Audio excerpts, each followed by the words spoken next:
So we will go ahead and get started today. So thank you so much for coming to our Wednesday webinar. We have today, Google for Education is with us today. My name is Leanne Grant and I will be facilitating. I will be interacting with you in the chat. I am a governing board member with IDEA and I'm the current chapter president for the Corn Belt chapter, which is in central Illinois.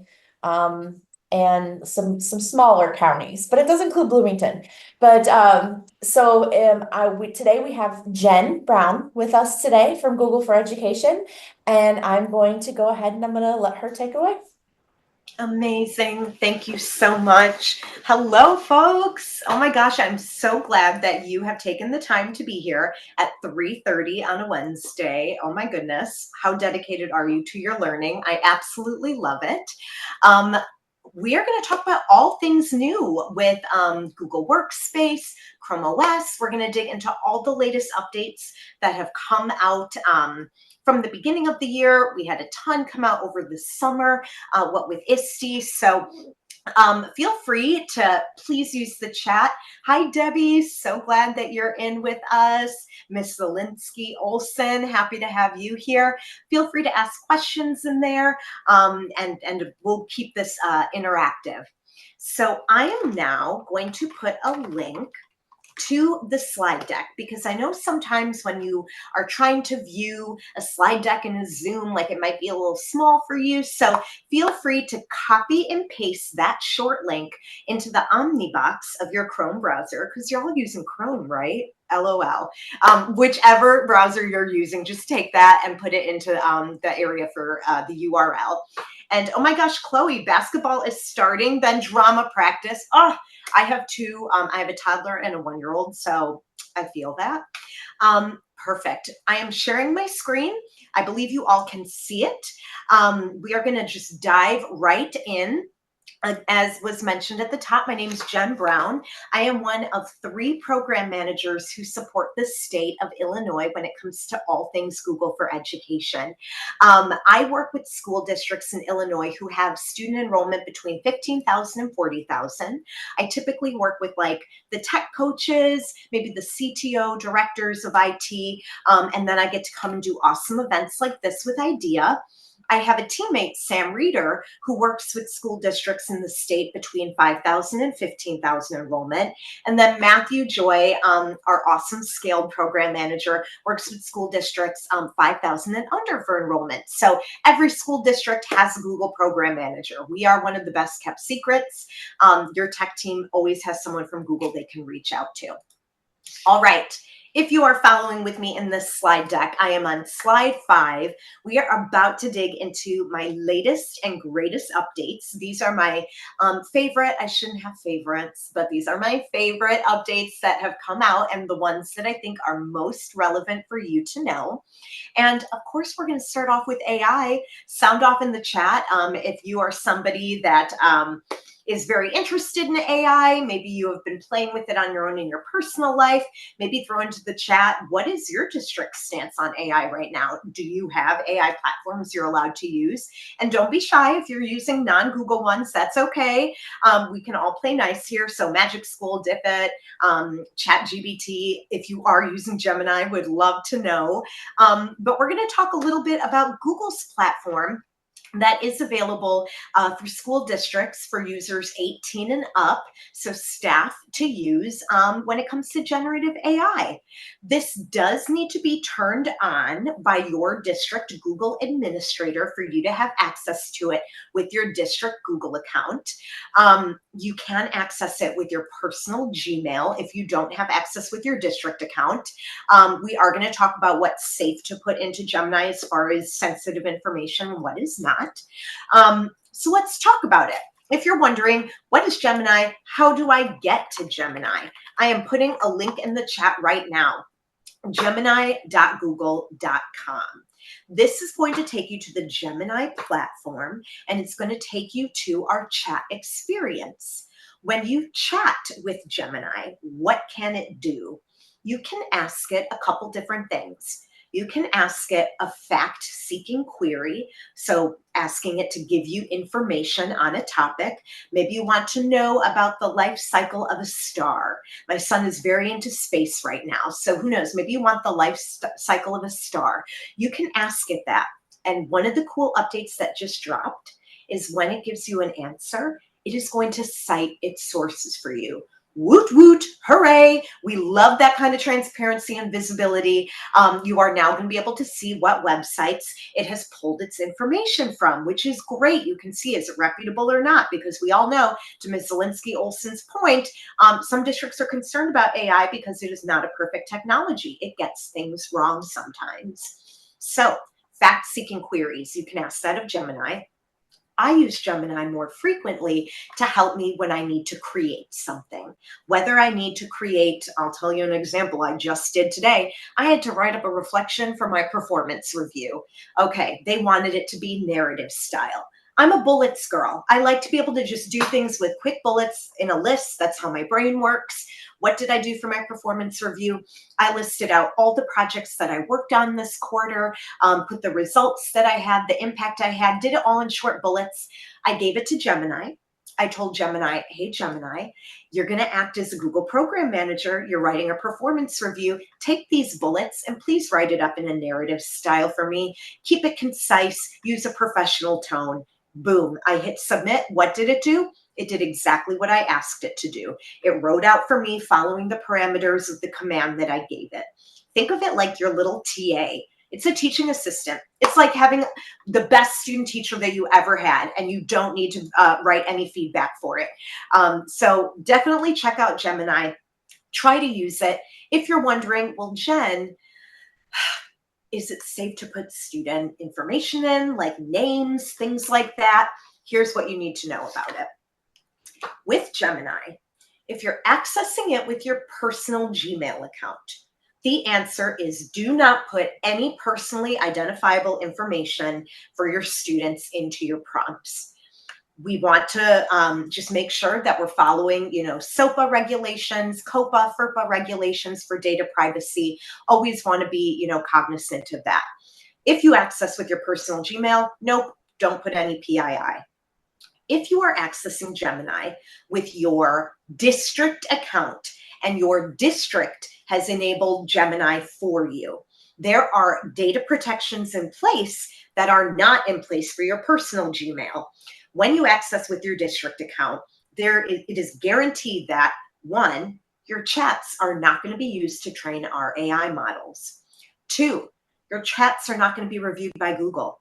Three, your chats are not going to be reviewed by any third-party user or institution. Your data is safe, your data is protected when you access Gemini with a district account. Keep that in mind. I'm just going to leave a little breadcrumb here. Thinking of COPA and FERPA compliance, come talk to me maybe January, February 2025. Hopefully I'll have an update for you there as far as us being certified with those federal regulations. All right. Other things to note, and I'm just peeking in the chat. Thanks, Chloe, for sharing. You've used ChatGPT. Perfect. Love that you're talking a little bit about kind of student usage for it. Make sure they're at least paraphrasing, not just letting it do the work for them. Totally agree. Feel free to keep using that chat, folks, to share out. What about generative AI for students? Okay, let's address the elephant in the room. Let's not pretend that our students are like, oh, Gen AI, I'm not going to use that. I guarantee you, your students have played with generative AI. And if they haven't, they are very tempted to, and maybe their parents have just really locked it down at home. They are playing with it, and guess what? If they are age 13 and up, they are legally able to access Gemini with their personal Gmail account. It's legal because that's the minimum age for having your own Gmail account and creating it. So probably not going to be a surprise to you. They're accessing AI through Snapchat, through a variety of other apps. They're playing with it. They're using it. So how can we as educators maybe use some instruction to guide them in the ethical and the safest ways to be able to use generative AI? Google wants to provide a platform that is safe for students to be able to access generative AI. So coming soon, hopefully by the end of 2024, we will be opening, if your district admin allows, always if your district admin allows, we do not as Google decide, the controls are in your district administrator's hands. If they enable it, teenagers ages 13 and up will have the option to access gemini.google.com with their district email address. Again, if your administrator turns it on. If they do turn it on, first, before they can even do that, they have to obtain parental consent. That is because Gemini is categorized what we at Google call an additional service.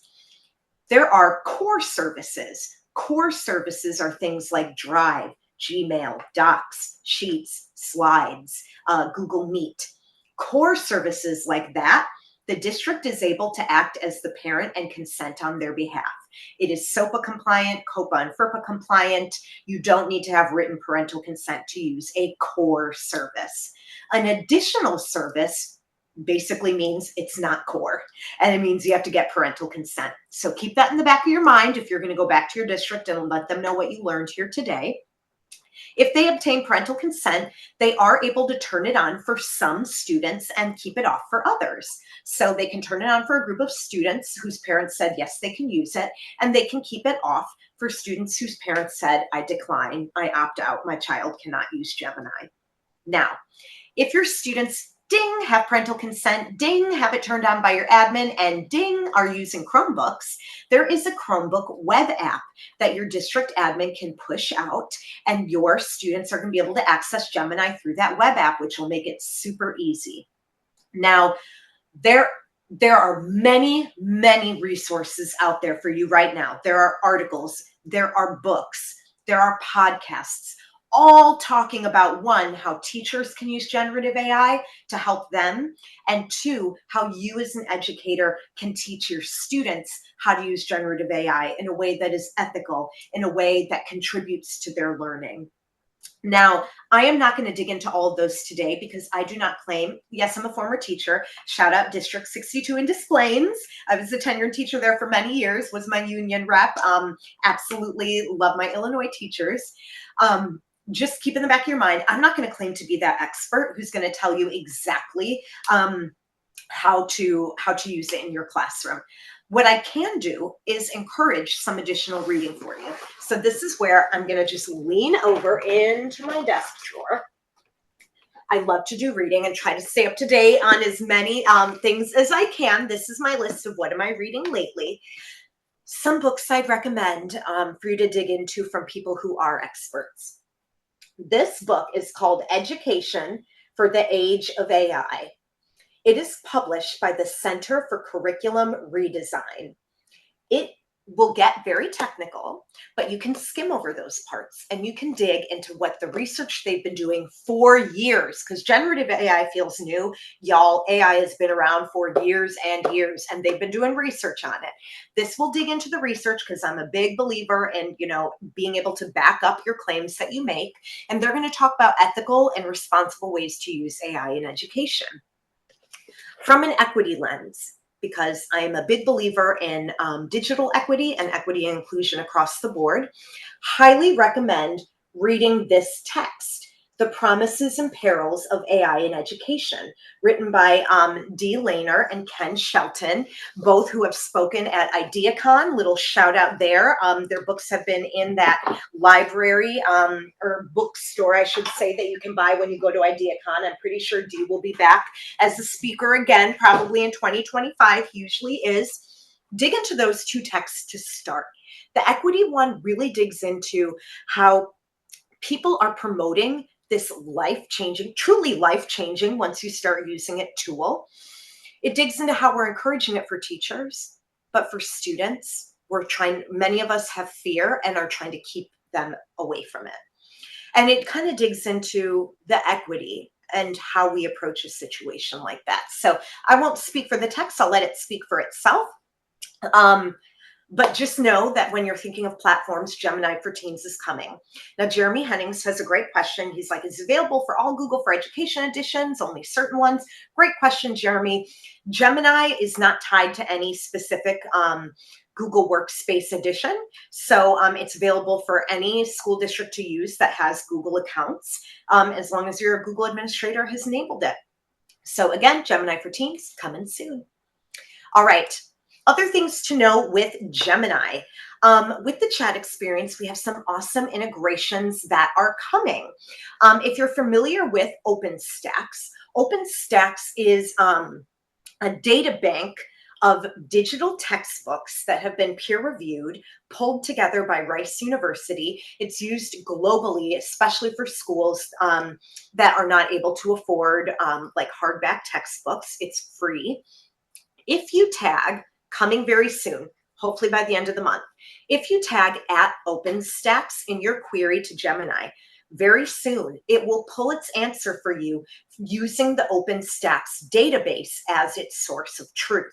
So you know that you're getting a valid answer that has been peer reviewed and authenticated by OpenStax. It will cite for you which textbooks it pulled that answer from.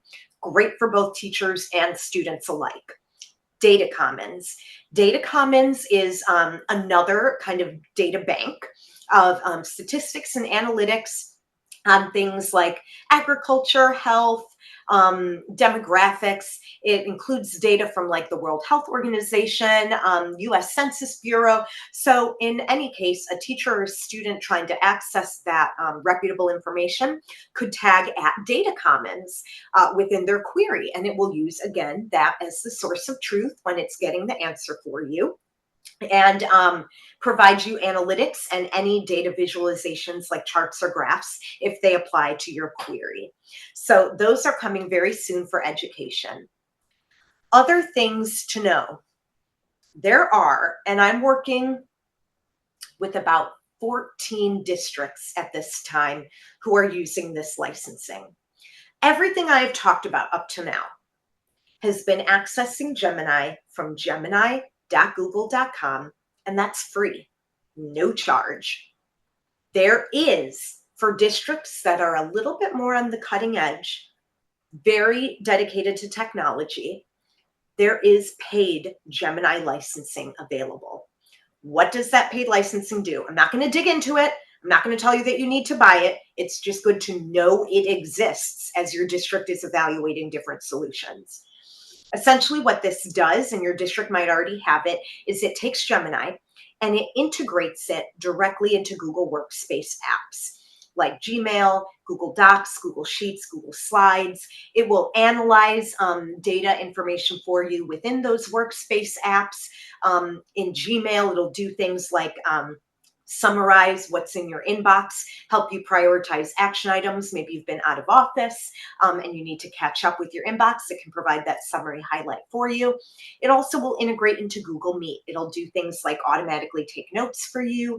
It can attend meetings in your place. So if you can't make a meeting, it'll show up for you, ask your questions for you, take notes, come back and report to you. If you want to learn more, if you're in the deck following me along, I'm on slide 9. You can click that, learn more. Have your district reach out to their Google Program Manager if they want to talk about that. And the last piece that I'll say in relation to Gemini is included with that is Gemini in Classroom. If you've played with Magic School, it kind of reminds me of Gemini in Classroom. This is where you're going to have access to different things like a lesson plan builder, an assessment generator, an activity designer, a story creation engine. It's going to have a text passage differentiator, just some very cool instructional focused tools for teachers integrated into Google Classroom. Again, falls under the paid licensing. Now, that's what I'll say on Gemini. We could spend all day talking about Gemini. We are more than just Gemini. You guys know you're using us for Drive, for Docs, for lots of other things.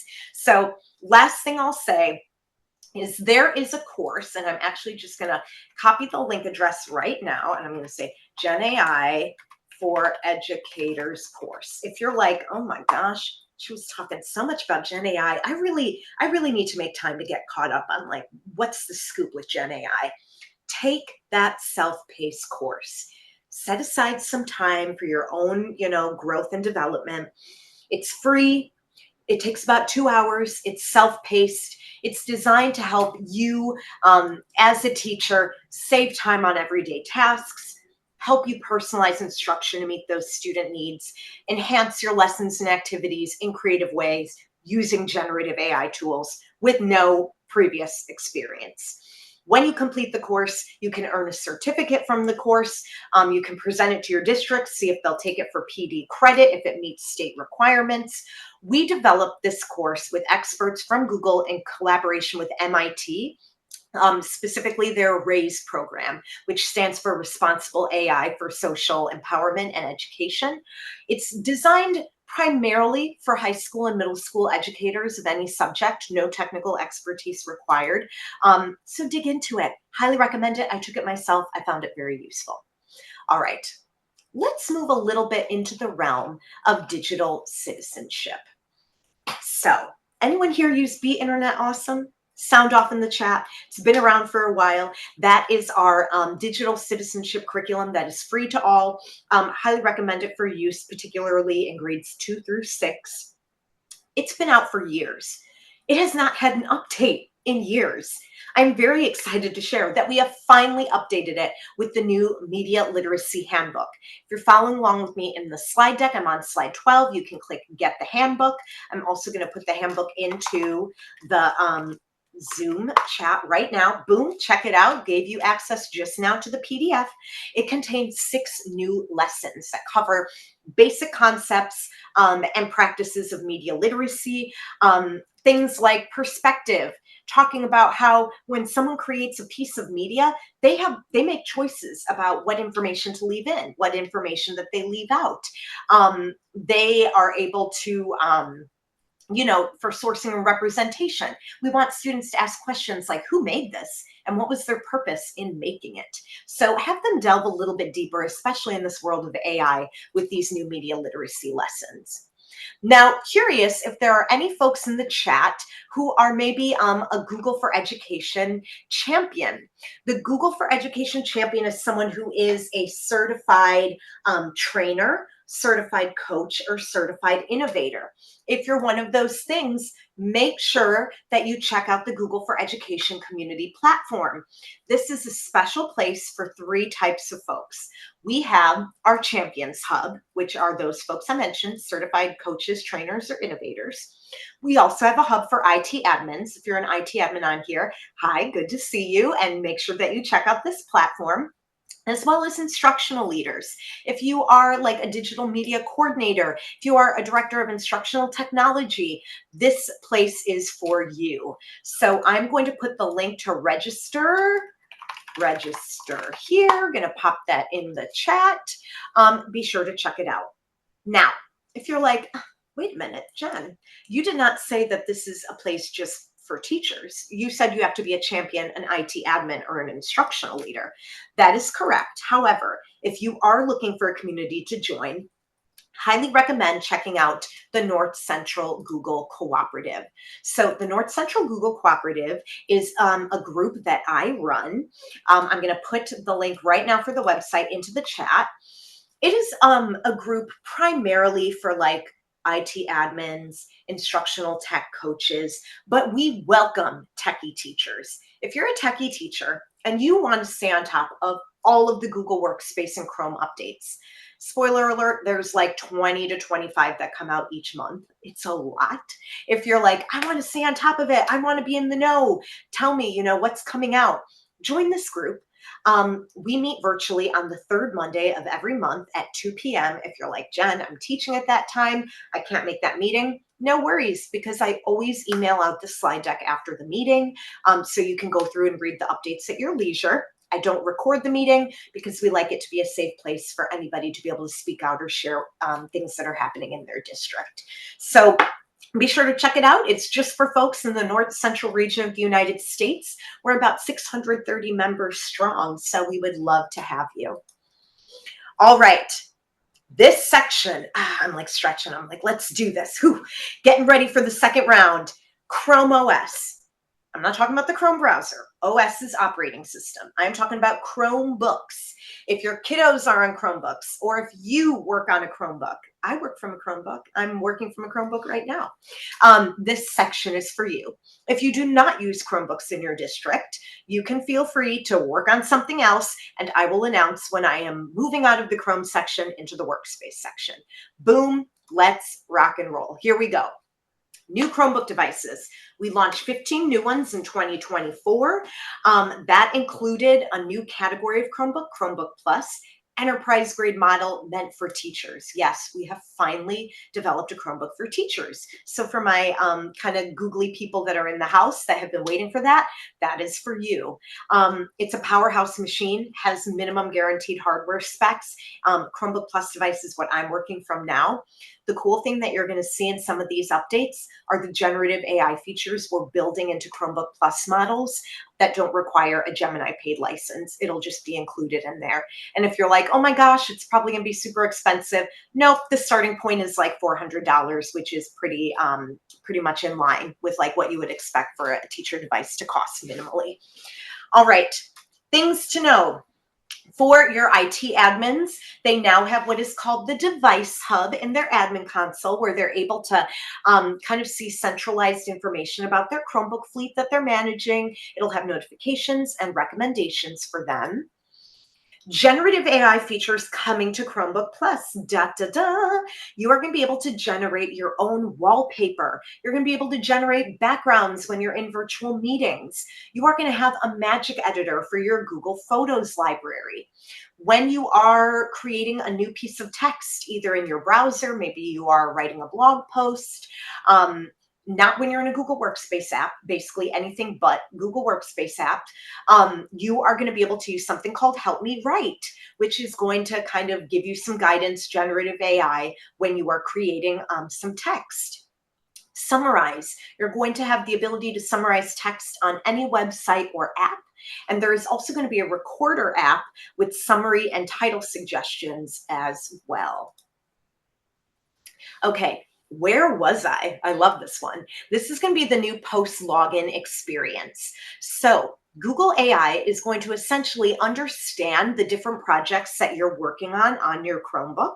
And it's going to, and this is coming for everyone, not just Chromebook Plus, so your students will have this. So if they have like multiple tabs open for multiple classes and have different projects going, AI is going to recognize what type of project they're working on, and it's going to group intelligently those tabs into its own workflow. That way, when they open up their laptop, they're not going to get lost in this just like abyss of multiple tabs that are open. It'll be categorized for them, and they don't have to create the categories on their own. It'll do it for them. Also coming, the ability to navigate your screen with your face. This is a big win for our users who have limited motor function or dexterity skills. So you're going to be able to control your entire Chromebook experience with movements of your face, like, for example, raising your eyebrow, using your voice. Maybe when you smile, that will cause a certain action to happen. It is currently in an experimental phase, so we're taking a lot of feedback on it so far.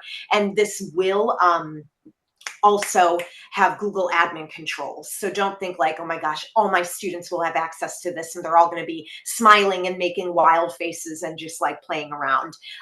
We'll make sure that the students who need it get it, and those who don't, it won't be a distraction. All right, other things that are coming, Google Tasks integrations on Chrome OS. So now those tasks will be synced on the Chromebook.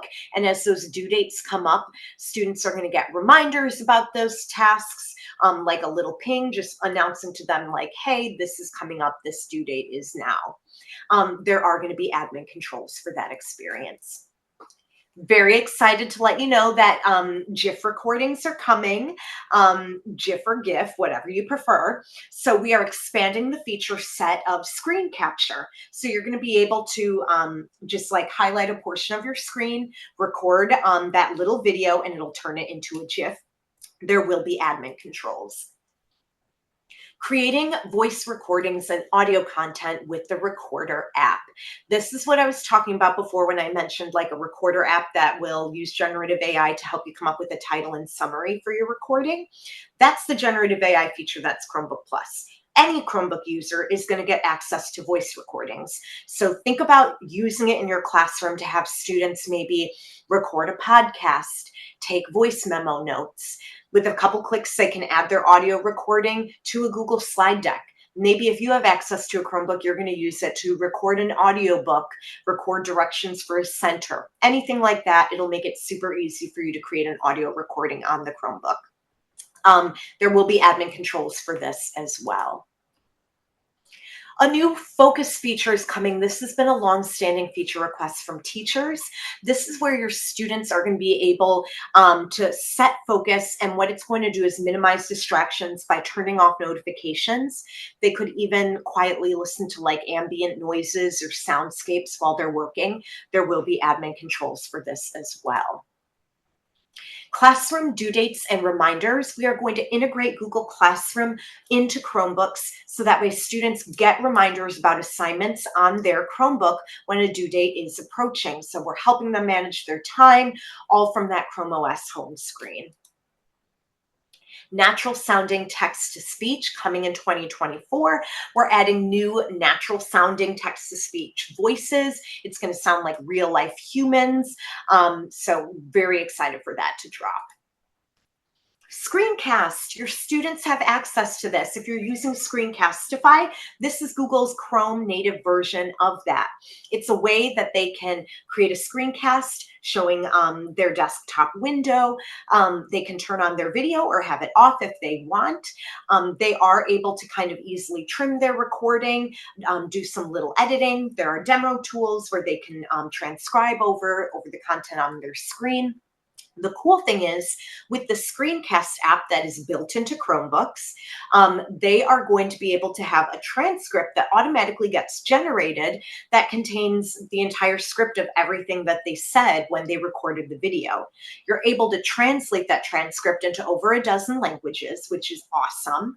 And yeah, it's something that you as the teacher, if you're not on a Chromebook, you can still watch their screencasts. They can just upload it as a video to Drive and share it with you. If you're on a Chromebook, you can view their screencast in the Screencast app, and you'll be able to see that transcript as well.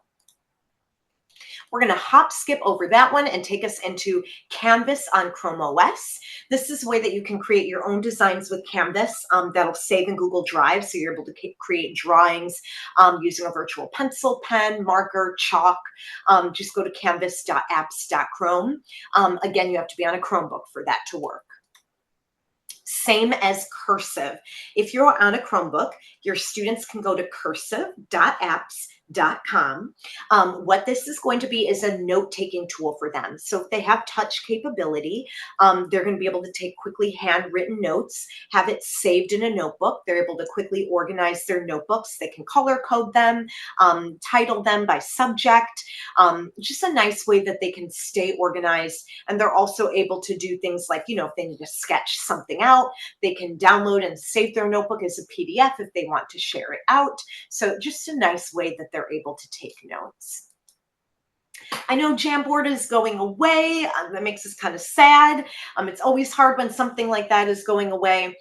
We have a few options out there. We're working with Lucid, Miro, and Figma to have Jamboard importers. So if you have Jam templates saved, you can import them into one of those services if your district has it turned on. One thing to keep in mind, Figma on Chromebooks works great. It is available for free to all education institutions. It has two main tools, Figma Design and FigJam. Figma Design is kind of like Photoshop. It's like a leading collaborative creativity platform where you're able to design, illustrate, build, kind of similar to how, again, you can do with things with Adobe. FigJam is the replacement for Jamboard. That's a virtual whiteboarding space where you're able to collaborate, brainstorm, discuss concepts as a class. If you go to figma.com/Chromebooks, you can learn more. I'll throw that in the chat here for my folks that are not in the slides, so you can check that out. Launched now is reading mode. This is in the Chrome browser. Yay. So if you're in a Chrome browser now, you can play with this. Just take a look at the GIF for how to get there. What you're able to do is open a side panel in Chrome. And if you enable reading mode, it's going to pull all the text from that article, from the page that you're on, into that side panel. And you're then able to customize the size of the font itself, the spacing of the words, the color of the words, the background color. Coming soon, it will read it out loud to students. You don't need an extension or an add-on for that. It will just do it natively. It will pull for you a summary of the article as well. So lots of great things that you can do with reading mode. And if you translate the web page in the Chrome browser, it'll translate it in the reading mode side panel as well. Live captioning on Chrome, great win for accessibility. It works on Chromebooks as well as in the Chrome browser. So you're able to turn on live captions, and it'll make audio accessible from a variety of things like social media websites, video websites, podcasts, if they have videos saved in like Google Photos, any web-based video, and it also works on Android. So you can turn that on for that accessibility purpose. Last Chrome one, and then I'm getting into Google Workspace, PDF optical character recognition on Chrome. So if you have students that utilize a screen reader, if they are reading or trying to access a PDF that has been scanned from like an article or from a book, it doesn't work. It needs something called PDF OCR. That's where it's going to extract the text from the PDF so that screen readers can access that text and read it out loud to them. So we're really excited that this has fully launched and is available for folks to use. If you want to kind of see it in action, I'm popping a link into the chat. Just take a peek at that. All right.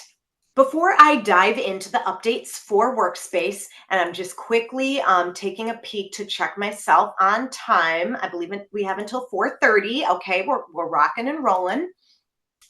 It was mentioned earlier in the chat from our friend Jeremy. He was asking about Google for Education editions. Why does that matter? If you weren't aware, Google Workspace for Education, we've had a few name changes. We were Google Apps for Education, G Suite for Education. We are now Google Workspace for Education. Everything you see on the screen is included in Workspace. So we're all speaking the same language here. There are different editions for Google Workspace. There are 4 of them. I tell you this because in the next section, not every update applies to every edition for Google Workspace. There are 4 of them. There's our free tier, which is called Fundamentals. Then there are 3 paid tiers: Standard, Teaching and Learning Upgrade, and Education Plus. Right now, there's not an easy way for you as an end user to look up what edition you're on. So if you're not sure, just ask your IT admin after this and say, hey, what edition are we on? One good way to check is, do you have access to recordings in Google Meet? That is a premium feature with Education Plus. Or do you have access to things like practice sets in Google Classroom? That's a good way that you can gut check. If you do have access to those things, you are likely on Education Plus, or you might have Teaching and Learning Upgrade. Okay, with that understanding, let's dig into the updates. If you're looking at this icon and you're like, is that a new Google app? It is not a new Google app. This is the icon that we use that we lovingly call our editors. Our editors include docs, sheets, slides, forms, sites. So this section is going to include update on all of those editors plus Drive. Launched in August, automated captions for videos in Drive.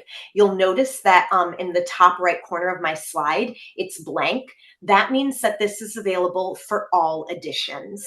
If you see some tags up here, that means it's only available for certain editions. So this is for everyone.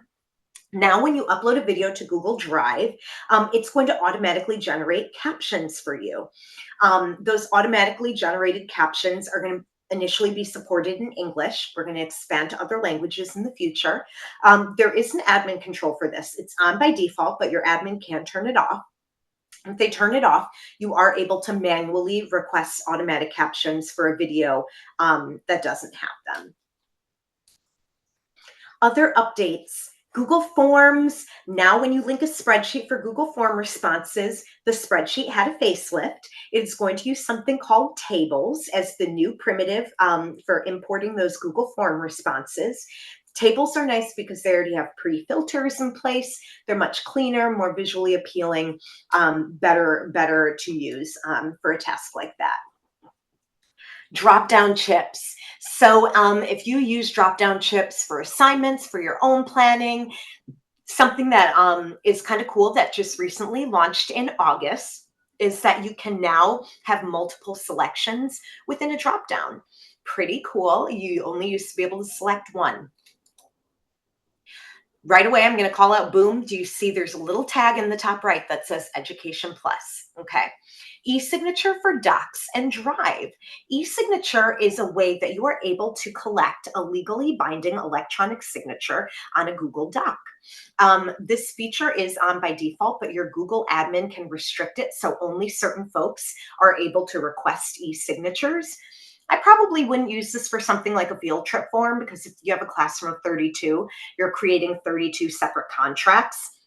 This is probably going to be more used for like one-to-one type of contracts, maybe more in like your HR department or something like that. In July, we announced a new handwriting font. Yay! So excited for this one. I'm going to grab this link, throw it in the chat. It is called Playwright. It is part of the Type Together Foundry.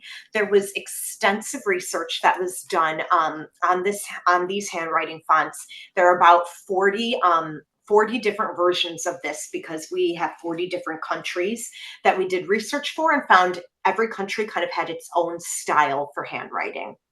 So when you are teaching handwriting, definitely check out the Playwright font. You're able to use it in docs and slides. That's available for everybody. Launched in June, voice typing and automatic captions in additional browsers. So for this one, it used to be that you could only have voice typing and captions in the Chrome browser. We're opening it up. So now if you default to Edge, to Safari, that is going to be open. So that means in Google Docs, you can do voice typing. In Google Slides and the speaker notes, you can do voice typing. And if you turn on automatic captions while you present in Google Slides, you'll be able to do that in multiple browsers. Create Looker Studio reports from Google Sheets. If you use Looker Studio to help you analyze data and build dashboards or interactive reports, you can now link it to a Google Sheet spreadsheet. And when you do that, as that connection is live, so as you update the Google Sheet, it'll automatically update your Looker Studio report. New ways to format and organize tables in Google Sheets. This launched in May. You may have seen this. So if you have a spreadsheet of raw data, I'm talking, it's a blank white spreadsheet. You use black 12 Arial font. You made no updates. It's just raw data. You can now highlight the data range, go to Format, and click Convert to Table. Very cool, very nice. Why would you do that? When you convert it to a table, it's going to utilize drop-down chips, people chips, date chips, alternating colors, and color coding as well, and filters. And it'll do all that at the drop of a hat. Now, you're now going to be able, just launched this month, to have Google Sheets intelligently suggest for you when it can convert your data to a table. It'll show up as a little button in the bottom right. You probably already saw this one, came out in April, dark mode and Google Drive on the web. Woo woo, we are excited for that one, a long time coming. This one launched in February, the ability to drag and drop an image into Google Slides and it will replace the background. You have to hover over the border of an empty slide and it'll highlight the full border and then you can drop it in. Taking you right into Google Chat. Launched in August are new settings that your Google admin can put in place to allow students to have a conversation with their teacher. You might be like, oh my gosh, Jen, why would I ever open up the can of worms of Google Chat for my students? Hello, cyberbullying, like doesn't feel safe. Don't worry, we've got strict boundaries in place. So if your Google admin opens this up, your students will not be allowed to initiate any direct message. They will not be able to initiate a message to another student, to a teacher. They will not be able to make group chats. They will not be able to create spaces. The only thing they will be able to do is respond to a message initiated by a teacher to them. So we are kind of taking away all of those abilities, putting in those controls in place, creating a safe environment for them to engage with their instructor. Send emails to Spaces and Google Chat. So now if your space manager makes an email address for your space, individuals will be able to email that chat space. It'll show up as a little Gmail card. Everyone can see the content and comment on it. There is a new shared tab in Google Chat. This new shared tab is going to include files, links, and media that have been shared in the chat space. Google Meet updates. Transfer between devices during a Meet call. You're now going to be able to transfer between devices on a Google Meet call. So if you're an instructional coach running between buildings and you're on a Meet call on your mobile device, when you get somewhere and open up your laptop, you'll be able to click switch here and it'll seamlessly transition the call without ever hanging up. You don't miss 1 minute of the conversation. In May, we announced that breakout room data and attendance reports is going to be available when enabled by your administrator. Annotations in Google Meet has launched. You are going to see it is for those 3 paid editions. So when you're in Google Meet, you're going to be able to write with disappearing ink, with pen that sticks, a text box, sticky notes, etc. Moderated multi-pinning in Google Meet dropped in February. So now the owner of that meeting is going to be able to pin certain folks to the main stage. So that way everybody can see. Closed captioning in Google Meet recordings. So for those who can't join a meeting live, we are going to make closed captioning, if it was turned on for that meeting, available for them in the recording. Google Classroom updates. Let's get into it. We launched student groups in Google Classrooms, which is super exciting. Things to know. Students will not be able to see any other members of the group, and they will not be able to see the group name, so you can call it whatever you need. Only the teacher and co-teacher can see that. And now you're able to assign differentiated content very easily. Your administrators now have the option to set some default grading settings. So they're able to pick the grading period. So semesters, quarters, terms. They're able to pick grading categories as well as grading scales, like the weight or the point system that's used. Classwork preview available for guardians. So now if your parents and guardians are receiving guardian email summaries, they're going to receive a link to a live view-only version of your classwork page.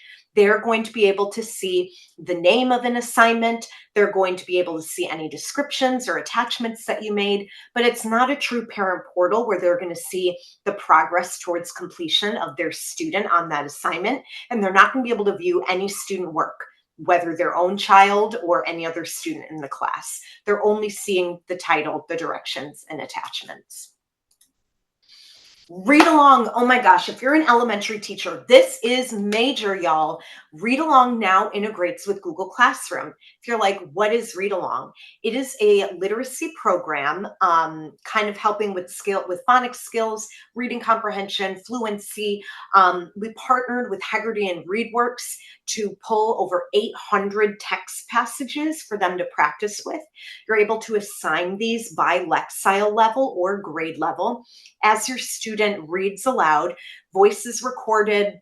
They get feedback in real time on things like fluency, speed, comprehension, accuracy from a little reading buddy called Dia. And then you as the teacher are going to get analytics on how that student did on the assignment, as well as progress towards mastery over time. All right. Student groups in Google Classroom. This one has launched. And new add-ons and app hub partners coming in 2024. We are partnering with even more partners for Google Classroom add-ons for our Plus and TNL users. And shareable class templates and classwork has launched. This is a feature where teachers can now share links to the classwork page, and other teachers can download a copy of the template assignment that they have. The ability to mark an assignment as excused in Google Classroom. And the resources tab in Google Classroom has launched as well. That's a place where all of your practice sets, as well as interactive questions for YouTube assignments, will live. You're probably already familiar with practice sets at this point. That is like an interactive experience where your student works through a series of questions. They're able to show their work. They get real-time hints and nudges from AI if they get the answer incorrect. Interactive questions for YouTube. This is Google's native answer to Edpuzzle. You can embed a YouTube video with questions interspersed throughout the video for students to complete. And Classroom Analytics launched in November. Now you're able to view classroom data specific to your classes, and your building leaders and district leaders are able to kind of see analytics on kind of a school's progress for specific classes, students, etc. All right, we are going to hop, skip, jump over this section. You can always look at it if you'd like. Now, this is very important. If you're looking for more workspace updates, you can go to the archive section of my deck. You can also go to this website right here, which is the Workspace Updates blog. That is going to give you, that's my source of truth, real-time information on when features get launched. So that is like the place to bookmark if you want to know when certain features get released. Things that I will call out. If you, let's say, came from a district that was on Microsoft and now you're in a district that uses Google and you want to learn more, we have a Getting Started with Google for Education email series. It runs for 8 weeks. It'll send to your inbox every Tuesday, like a little tidbit or lesson that takes less than 10 minutes to complete.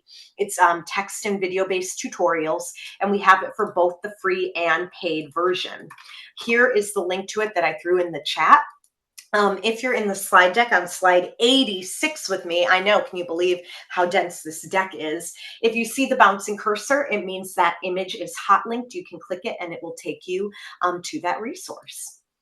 Highly recommend also visiting the Teacher Center. I'm popping it into the chat. Teacher Center is your go-to for product guides, guides on accessibility, digital citizenship, lesson plan ideas and materials, etc. Dig into the Teacher Center, highly recommend it. Applied Digital Skills. This is a free online digital skills curriculum. It's meant for middle school to high school to college and adult learners. What it is like a video curriculum that guides learners through creating a project from scratch. So they're actually creating an artifact when they go through this course. It's things like creating resume in Google Docs, designing an infographic in Google Drawings, maybe planning and budgeting for a community service project in Google Sheets. It's future of work practical skills. I just dropped the link for that into the chat. And at the top of this, I had referenced Be Internet Awesome. That is our digital citizenship curriculum for grades 2 through 6. Covers topics like share with care, don't fall for fake, about misinformation, secure your secrets for data privacy, it's cool to be kind, talking, about digital citizenship, and when in doubt, talk it out. It does have the ISTE seal of alignment, which we're very proud of, and it does have a kind of virtual video gaming element with Interland, which has 4 challenging games. And then finally, we have several self-learning programs to support computer science education. We have CS First. I'm going to copy that and just bump it here. Definitely check out CS First. It's an awesome coding program for grades 4 through 8 that utilizes the Scratch platform. Google Developers, let me pop that into the chat for you. It's a one-stop destination for like high school students. It includes self-guided coding exercises, quizzes, technical articles, video tutorials. I just sent you a link for their machine learning course.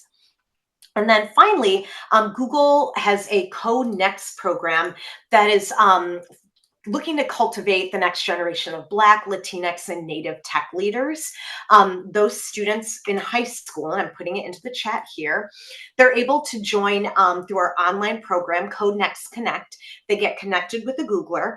They learn about computer science, about problem solving, about being creative computational thinkers. They engage in both solo and team projects in the program, producing things like websites, program, other demonstrations of learning, and they get that mentor-mentee relationship with an actual Googler, which is pretty cool.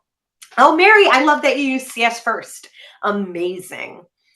All right, y'all, that takes me to the very end. If you didn't grab the link, here is the link to the slides. I will update this slide deck as updates come out, so you can bookmark this somewhere. If you're on a mobile or want to pull this up on your mobile device, here's the QR code for you.